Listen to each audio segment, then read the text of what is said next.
Some journalists are calling this video of Walmart CMO announcing the launch of Roblox to a crowd of one the saddest video ever created. For those of you who may not recognize me as a Robloxian, I'm William White, Chief Marketing Officer at Walmart. And welcome to Walmart Land. In September, Walmart made its Metaverse debut on Roblox, and the initial feedback was, let's just say, lackluster. Some are describing the Walmart Roblox experience as Capital Dystopia 101. And one employee even went as far as saying, I have never been more ashamed to be a Walmart employee. But is it really as bad as they say? In this video, we're going to take an unbiased look and ask what's working, what's not working, and what might the future of Walmart in the Metaverse look like. Stay tuned to find out, and make sure you watch until the end of this video to learn what the implications are for helping your brand succeed in the virtual world. Hi, I'm Vincent, and welcome to LABS3 Streetside Metaverse, where we look at brand initiatives in the Metaverse from a customer point of view. Let's start with, what is Roblox? Roblox is one of the fastest growing and most valuable virtual worlds in the Metaverse. Originally launched in 2006, Roblox's valuation today is almost $25 billion. The platform has over 58.5 million daily active users, and brands as diverse as Vans, the NFL, and Polo have all set up virtual worlds in Roblox. But what sets Roblox apart from other virtual worlds like Sandbox, Decentraland, and Meta's Horizon World? The answer is its focus on Gen Z, the post-millennial generation born between 1997 and 2012, who are today between the ages of 10 and 25. 3 out of 4 Americans aged between 9 and 12 use Roblox, as do half of 10-year-olds in Britain. Walmart is the biggest retailer yet to set up shop on Roblox, releasing 2 experiences. Walmart Land, a virtual amusement park focused on the Walmart brand, and Universe of Play, which looks like a crossover between a virtual version of the Universal Studios and Walmart's best-selling IP brands like Paw Patrol and Jurassic World. As part of our research, we invited young players to experience Walmart on Roblox so you can hear first-hand reactions from the Gen Z target audience. We included a diverse set of players from ages 8 to 18, including male and female, gamers and non-gamers, from different cultural backgrounds around the world. Now let's look at what works. First, the whole look and feel of the Walmart Roblox games has a sense of fun and happiness that's instantly appealing to Gen Z users. There's an enormous Ferris wheel, a futuristic monorail, and other giant virtual landmarks. You can use the landmarks as a reference to help navigate where you are in the virtual world. Exploring Walmart Land feels a little like exploring Disneyland, where everything is happy and larger than life. When comparing the Walmart experience to other games on Roblox, one of our interviewees, who's been playing Roblox for 5 years, described the experience as happy, with a light mood. There's music in the background, and it's all light colors.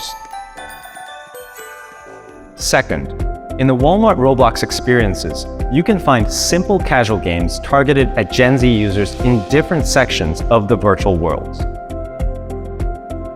In the concert stage area, there's a DJ game where you can mix music. On the Electric Island, there's a dancing game for getting jiggy with your avatar. And in the beauty lobby, there's obstacle courses where you can jump stairs. It's important to remember that simple doesn't necessarily mean boring. Even a task as seemingly mundane as collecting gold coins can be a ton of fun. And this is something that surprised us.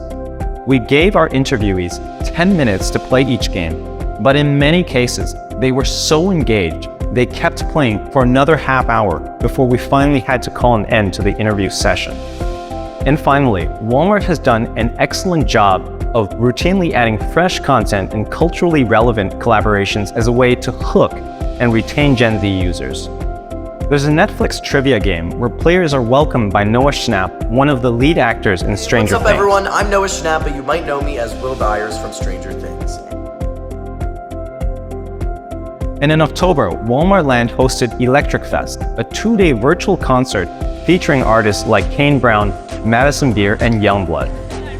In this video, you can see players jumping around, dancing with Youngblood on stage, which reminds us of a scaled-down version of Travis Scott's concert on Fortnite. Looking at the map of Walmart Land, we can also see there are a number of unoccupied islands.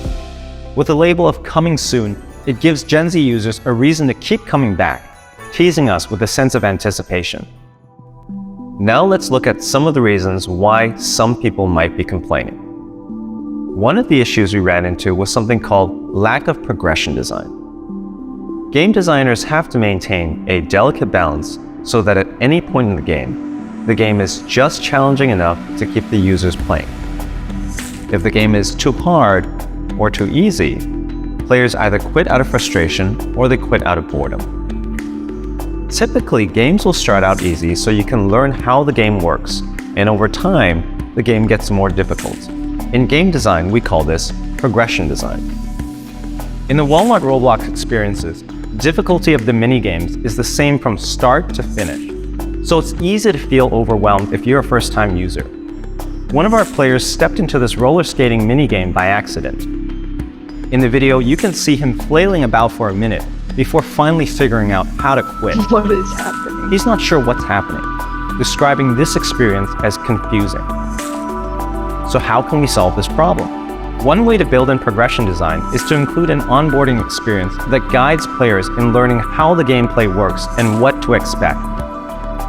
And because there's no onboarding experience, in our research, we found some players didn't really understand what they were supposed to do. And looking at the map, it wasn't clear what rewards they would get exploring Walmart's virtual worlds. One of our players told us, "The other games I play have clear goals. I don't get the point of this game." Another way to build in progression design is through game rewards that level up your game character. So even if your skill level doesn't increase over time, the game gets progressively more manageable. Take this airplane game for example.